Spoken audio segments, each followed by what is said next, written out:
to figure out the right marketing mix for you for 2024. So, going to go over some of those things right now. Plus, join me live on Tuesday along with Andreas Hilmer, and we're going to get into all the details. He's going to talk about some of his tactics he uses at Lavo, and it'll be such a fun session, only 20 minutes long. So you got to join. It'll be so good, tons of gold. But in this short 6-7 minutes of marketing inspiration right now, I'm actually going to give you a list of things that you can look at for getting your marketing mix right for 2024. So first thing, you know who your perfect customer is, your persona, the avatar, however you want to describe them, exactly who they are, what their title is, what their geographic location is, all the demographics about them, right? I'm sure you do. If not, take a minute, jot that down, and think about who's your perfect customer that you want to reach with all of your marketing, right? And secondly, then think about with whatever marketing they see from you. And I figure marketing is really just sales written down, right? I heard that from my friend Wes. Thank you, Wes. Whatever that is, what would you like them to do next after they see some marketing, get some marketing info from you? What would you like them to do next? So that's the second thing to think about. All right. Now, thirdly, do you have a budget you need to stick to for 2024? Or if you're just looking at Q1 or Q2 of 2024, do you have a budget that you need to stick to? Now, some of you might be saying, well, duh, of course I have a budget. And some of you might be saying, ooh, I know I need to do this show and that show. They're just like, I have to. And if there's anything left over, I'll do some other stuff. So I get you on both fronts. You could be in either position right there. It's okay. So just think about it. Fourth, a thing you can do is just set a theme for each quarter. Learn this from my friend Lindsay. Brilliant. So sometimes it just feels like we have a million things we need to do.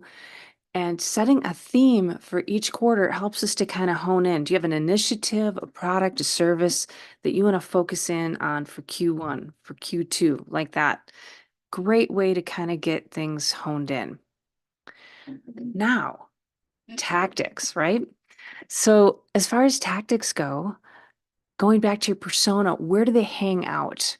And so, by hang out, what shows do they go to? What magazines do they read? What websites do they go to? Are they on LinkedIn?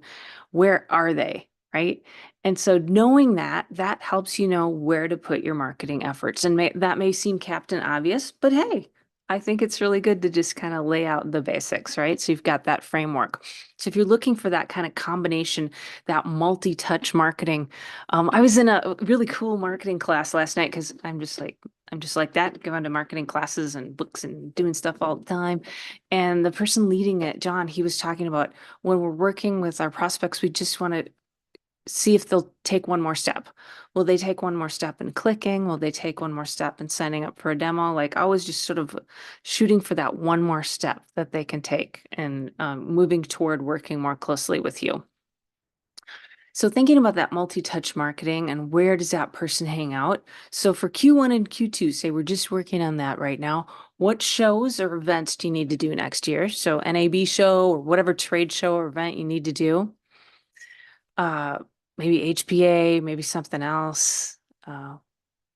What websites do you think they go to? So that persona, that perfect customer that we talked about when we first kicked off this call just 4 minutes ago, where do those people hang out in terms of where do they get their info? What websites do they go to?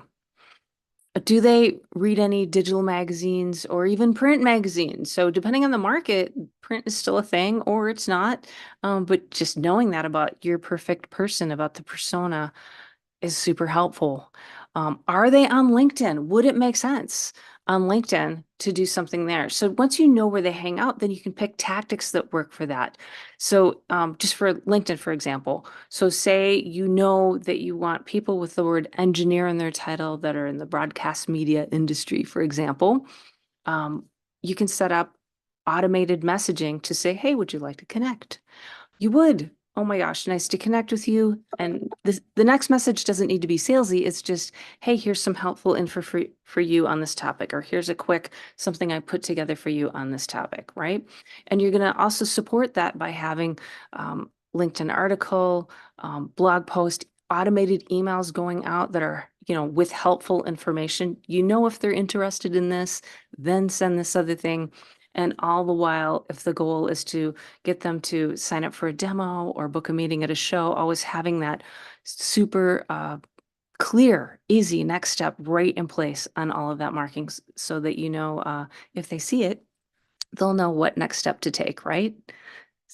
I was talking with Andreas, and now Andreas is my guest on the webinar that's coming up that I'm doing on Tuesday. You got to join. So if you go to my website, Kokoro here, and then just hit the blog area, and maybe I'll make a pop-up later so you can find it super easy.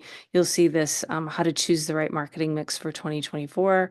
Just go over to that and then scroll down and sign up and join us. But Andreas, he's talking about different things that he's doing in his company, including how much time he needs to spend in the company educating his coworkers about what's happening in marketing and how it's helping, how it's starting sales conversations, what's being measured, what's working, how attribution works. So all that stuff. Andreas is brilliant. So he will give you all the things that you need for that. And look forward to seeing you at the webinar. So thank you and see you live on Tuesday. All right.